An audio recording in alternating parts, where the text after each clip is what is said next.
Hai teman-teman, kenalin nama aku Vika. Di sini aku mau menceritakan tentang bisnis yang baru aja aku jalanin. Kurang lebih aku udah menjalani bisnis ini sekitar 5 bulan yang lalu sejak adanya berita tentang pandemi. Cerita awal mula aku berbisnis madu yaitu karena memang keluarga aku seneng banget mengonsumsi madu. Terus waktu itu aku sempat cerita ke teman aku dan kebetulan banget ternyata teman aku punya peternakan lebah.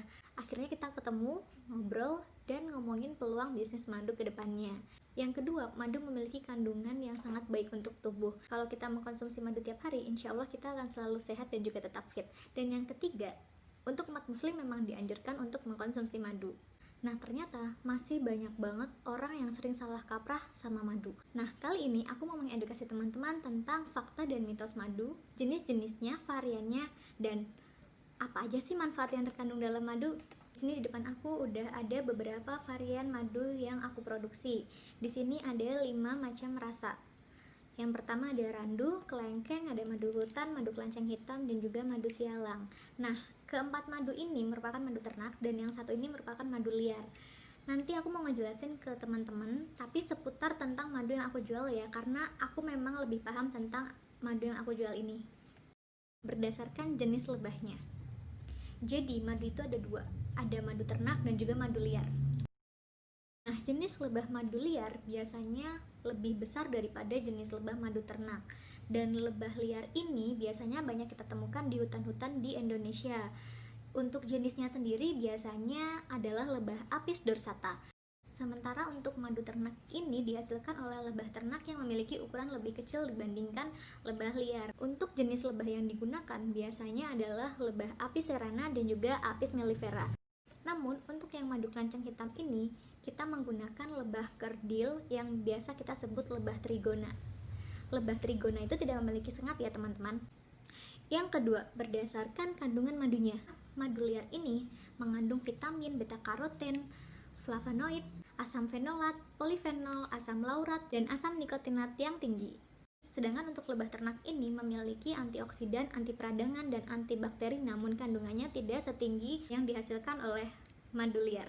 Yang ketiga, dari segi kandungan airnya. Kandungan air madu liar biasanya lebih tinggi dibandingkan kandungan air madu ternak. Kenapa? Karena kalau misalkan madu liar ini kan tumbuhnya di dalam hutan di Indonesia, kita nggak bisa mengatur pakannya. Sedangkan kalau misalkan kita menternakan lebah, kita bisa mengatur pakannya, kita bisa menyamakan kadar air untuk pakannya.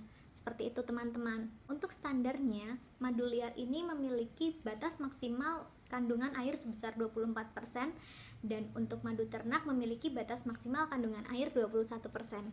Keempat, dari sarang lebahnya. Kalau misalkan madu dari lebah liar ini, sarangnya itu berupa sisiran yang menggantung di atas pohon dan juga gua. Kalau misalkan sarang lebah madu ternak ini biasanya berbentuk kotak, dan kalau misalkan untuk madu kelanceng ini dia terletak di dalam sebuah bambu teman-teman. Yang kelima, nah kalau misalkan kita lihat dari rasa, aroma, dan juga warnanya, untuk madu lebah liar ini kita nggak bisa memastikan bahwa rasa, aroma, dan juga warnanya akan selalu sama, karena nektar lebah liar itu berasal dari bunga multiflora dan itu juga musiman, tergantung musim hujan dan tergantung musim panas. Sedangkan untuk madu ternak kita sangat bisa mengontrol untuk rasa, aroma, dan juga warnanya. Jadi warna, rasa, dan aroma yang dihasilkan bisa selalu sama. Yang keenam, jadi aku mau ngejelasin dari segi rasanya nih. Di sini ada madu randu, rasanya manis tapi soft. Kenapa aku bisa bilang soft? Karena di sini ada madu kelengkeng yang rasanya jauh lebih manis. Selanjutnya ada madu hutan. Di sini rasanya manis tapi unik. Kenapa? Karena nektarnya berasal dari bunga multiflora yang kita ternakan. Yang keempat ada madu kelanceng hitam. Untuk teman-teman yang belum tahu gimana rasanya madu kelanceng hitam, rasanya itu asam dan juga manis. Kenapa? Karena dihasilkan oleh lebah yang tidak bersengat, lebah trigona. Yang terakhir ada madu sialang. Madu sialang ini adalah satu-satunya madu liar yang aku jual. Madu sialang ini langsung diambil dari Riau, dan madu ini dihasilkan dari lebah yang memakan nektar pohon sialang. Untuk rasanya manis tapi kayak ada sensasi sodanya, kayak Sprite sih kalau aku bilang.